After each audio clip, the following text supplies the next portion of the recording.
Everybody, this is Perch. Here's a viewer question that I think is a reasonable idea. It's not a fit-all idea, but it's a reasonable idea. And I'm curious to get your take on it as customers, as readers. What if comic companies, publishers, they basically took the comic, they doubled the pages. So now the comics are, 44 pages roughly, give or take. Bigger content, all one story, not like a real story and like eight little tiny 2-page stories, not an anthology, just a comic.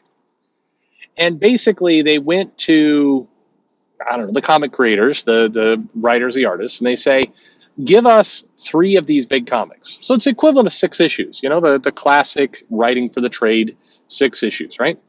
What if they went to the creators and said, all right, here's what we're going to do. We're going to basically have these comics. They're going to come out at $5.99, right? More expensive. They're going to be $6. Now, granted, I think the best idea would be to make them cheaper, but let's put that aside for the moment. We're running with this guy's original idea. So we're going to go 3 months, 1 quarter, with a comic once a month. Then we're going to take 3 months off. Then we're going to come back again with 3 comics. So basically, you're getting 6 comics a year, 3 months off, 3 months, 3 months, but the comics are larger, they're longer. It's telling a full story, and you're still feeding a little bit of the monthly kind of subscription deal, but you're arguably doing 2 things that might help the creators and help the people producing the comics. And I find that this idea is intriguing. Again, I don't know that it's the good idea yet, but there's an element of truth to this statement, which is if you're giving the creative team more guidance around, hey, you're going to do double-sized comics, 3 of them, then take a break. It's going to be easier for the artist to schedule around this. You're more likely to get a consistent writer-artist team for 6 issues, or basically three issues, 3 comics, but the equivalent of 6 issues worth of content. You're going to have more consistent stories. You're then going to have a 3-month break, so allows the creative team to then catch up, recharge, come back at it again. The pay will be, equivalent to the bigger page count. So you're basically, you're not asking anybody to take a page cut. If you're an artist and not all artists are, many are not, but if you're an artist who is on a 12 issues a year times table, and many artists you talk to say they do 9 issues a year. That's kind of really what they want to put out. But what would it be if you basically did the 3 issues double sized? You took the 3-month break. That would allow you to kind of recharge, get ahead again, put another 3 issues. Financially, it would be slightly more stable for the artist because they're being dealt a shipping schedule that is easier for them to maintain, easier for them to kind of work toward, to the point that they would actually be producing 12 issues worth of total page volume in the old model. They would just be doing it in this broken up way that would allow them a better chance to be able to do it, to be able to get their arms around it. And for the readers, for the customers, they're more likely to be guaranteed more consistent creative teams, artists and writers, for a longer period of time on the comic. And if the publisher did the right thing and they basically scheduled it and managed it, you could do something along the lines of, you put out, you basically have 2 creative teams working on Captain America. Creative team number 1 does these 3 double-sized issues, takes 3 months, come back. You stagger that with the creative team number 2, who's doing maybe Captain America and, the Falcon, or just some kind of team-up book. And so you're not kind of taking anything away from your publishing line, but you're basically giving more of an excuse to raise the price a little bit. You're arguably giving potentially a little bit more money to the creators. The creators are getting a little bit more cash, and because they're able to schedule around it a little bit more, they have more clarity into their schedule. It makes it a little bit easier for them. And, the customers are, the benefit they get is that they get consistent creative teams. They get a solid story. And they're getting more at once. So it's actually changing the readership. In one hand, if we are moving to an OGN type world in the future, then this is a good step toward that because you're starting to train people that they're going to get kind of a bigger batch of content at once with these comics. So that's the idea.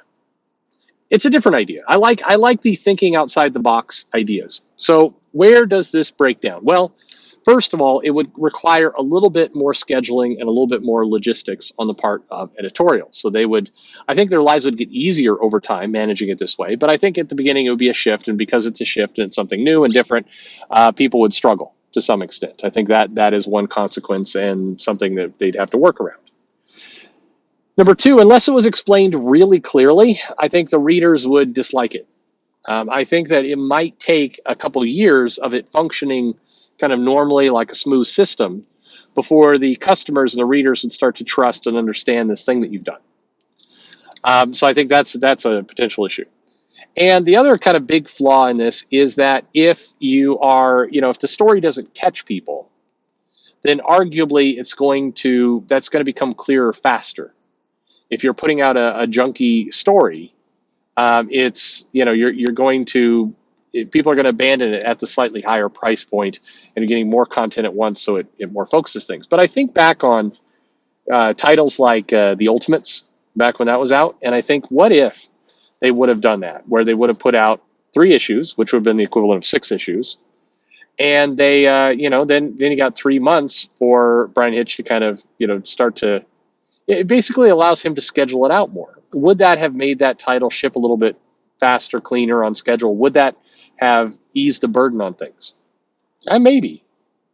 If I'm thinking about kind of writers, if we're going to writing for the trade anyway, something, by the way, I don't particularly like, but if we're assuming that is part of our future, does this make it easier for them to plan and map out the story? Does it make it easier for the company to market what's going on? You're basically not you market things a little bit more sharper, a little bit more cleaner. You're still doing ongoing titles, but you're basically it's kind of like you're taking a TV model of seasons rather than the kind of monthly, like a magazine. And to me, I think that's why this idea is not crazy. I think that it's worth exploring, if for no other reason than because it does function a little bit more like TV. It does function a little bit more like seasonal models, and it's probably easier for the companies to digest how they do this.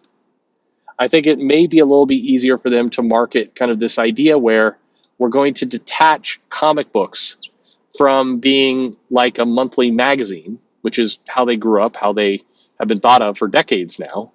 And we're going to change it to be more of an entertainment story based. We're going to put out a kind of a season worth of comics, and we're going to walk away and put out another. Is that a model that you're seeing already on the indies? Products like Saga. Now, granted, they said they basically said, "I will take 3 months," and then forgot, and then made that 3 years, and I don't know, are going on 6 years, I guess. I keep hearing we're supposed to hear news about Saga from very reliable sources, and then nothing. So either I'm getting trolled pretty hard, which is possible, or who knows what's going on over there.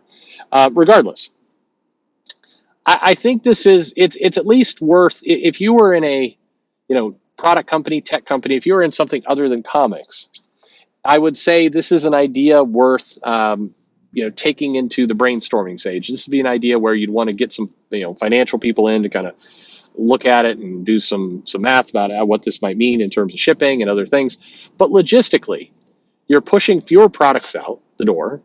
This arguably helps comic shops to some extent by having a cleaner slate of things they're publishing, by making it a little bit more clear what you're supposed to be marketing. It would arguably, by going to this double-sized issue, you're able to get your arms a little bit around what the story is going, a little bit more. As a reader, selfishly, I do wonder, would this help comics avoid the kind of filler issue where everybody's having dinner and nothing really happens? Would it help avoid that? Would it basically train and push the comics to be a little bit more focused, to have a point with the story they're trying to tell, because they know they're putting out double issues, it's going 3 months, and it's going to take a break. So there's really not a lot of time and room for screwing around. You gotta do your message, sell it, and keep moving. I don't know. I admit this is an idea I hadn't thought of before. I think there's been little experiments where they've tried to same day release things from on digital, and I don't think it's worked particularly well because nobody knows what to do with it. But as a publishing perspective, it does answer one question, which is why are the publishers still running with this model of hey, let's just put out let's just keep copying magazines when the magazines are a dying breed, and nobody really thinks about a monthly release anymore for this kind of stuff. That's not how any of it's working. So is that something that could work? I don't know. I like the idea. What do you guys think? Think about it and let me know in the comments below. There's logistically there's some merit here. Again, I'm not sold, but it's enough to think about. Anyway, let me know what you think in the comments below. Like and subscribe, of course, and thanks for listening.